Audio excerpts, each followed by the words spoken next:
তো hello dear student, কেমন আছো? আই হোপ প্রত্যেকে শুধু ভালো নয় ভীষণ ভালো আছো।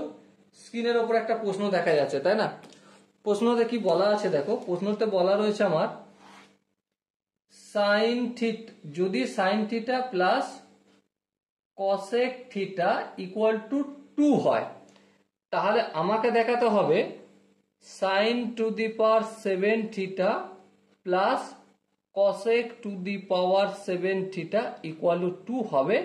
এটা আমাকে প্রমাণ করতে হবে বা এটা দেখাতে হবে। ওকে, তো চলো শুরু আমরা এখান থেকে করব। লক্ষ্য করে একটা জিনিস, সাইন থিটা যেমন আছে তেমন রাখলাম, প্লাস cosec থিটাটাকে আমি 1/sin থিটা লিখতে পারি। হ্যাঁ, লিখতে পারি। আর ডান দিকে যেমন 2 আছে তেমন 2 রেখে দিলাম। এরপর এলসিএম টেলসিএম যদি নিই, সাইন থিটার নিচে কিছু নেই, মানে 1 আছে, 1 আর সাইন থিটার এলসিএম এ কি হয়? অবভিয়াসলি সাইন থিটা হয়। এবার দেখো সাইন থিটার সঙ্গে এই সাইন থিটা গুণ হয়ে যাবে, কি হবে তাহলে? এটা সাইন স্কোয়ার থিটা হবে। প্লাস সাইন থিটাকে সাইন থিটা ভাগ করলে 1, 1কে 1 দিয়ে গুণ করলে অবভিয়াসলি 1 হয়, ইকুয়াল টু 2 হয়ে যাবে। এবার দেখো সাইন স্কোয়ার থিটা প্লাস 1, এই সাইন থিটাটা ডান দিকে বাম দিকে আছে সমানের, ভাগের আকারে অপোজিট দিকে নিয়ে গেলে কি হয়ে যাবে? গুণের আকারে হয়ে যাবে। তাহলে 2 ইন্টু সাইন থিটা। এবার দেখো এই 2 সাইন থিটাটা সমানের বাম দিকে আনবো, তাহলে sine square theta plus 1 minus 2 sine theta equal two সমানের ডান দিকে কিছু নেই, মানে 0 আছে। আচ্ছা, এটা দেখে একটা ফর্মুলা হয়ে গেছে, এ স্কোয়ার প্লাস 1 মানে কি? আমরা এটাকে 1 স্কোয়ার লিখতে পারি, মাইনাস 2a, আর এর সঙ্গে কিছু নেই মানে 1 গুণ আছে, তাই না? তাহলে কিছু পরিবর্তন না করি আমরা পেয়ে গেলাম কি?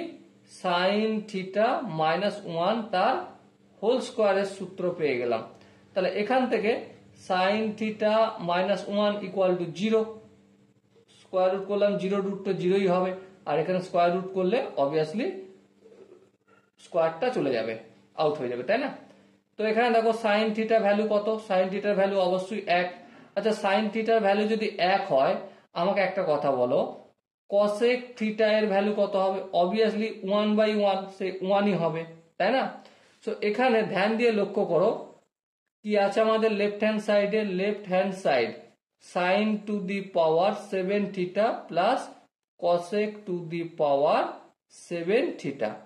সাইন থিটার ভ্যালু কত? 1, তাহলে 1 এর পাওয়ার 7 প্লাস cosec থিটার ভ্যালু কত? 1, 1 এর পাওয়ার এই 7, তাহলে কত হবে? এটা 1 প্লাস 1, আর 1 আর 1 এর সাথে যোগ করলে 2 হয়, আর এটাই আমাদের রাইট হ্যান্ড সাইডে লেখা রয়েছে, আর এটাই প্রমাণ করতে বলা রয়েছে। ওকে, আই হোপ প্রত্যেকে এই কোশ্চেনটা প্রত্যেকের বোঝা গেছে। বেসিক কোশ্চেন ছিল, যদি কোনো জায়গায় এরপরও কারো মনে হয় ডাউট আছে তো অবশ্যই একটা কাজ করো, কমেন্ট সেকশন রয়েছে, কমেন্টে জানাতে ভুলবে না। ওকে, সো দেখা হচ্ছে নেক্সট ভিডিওতে, ততক্ষণ পর্যন্ত ভালো থেকো, সুস্থ থেকো এবং জয় হিন্দ।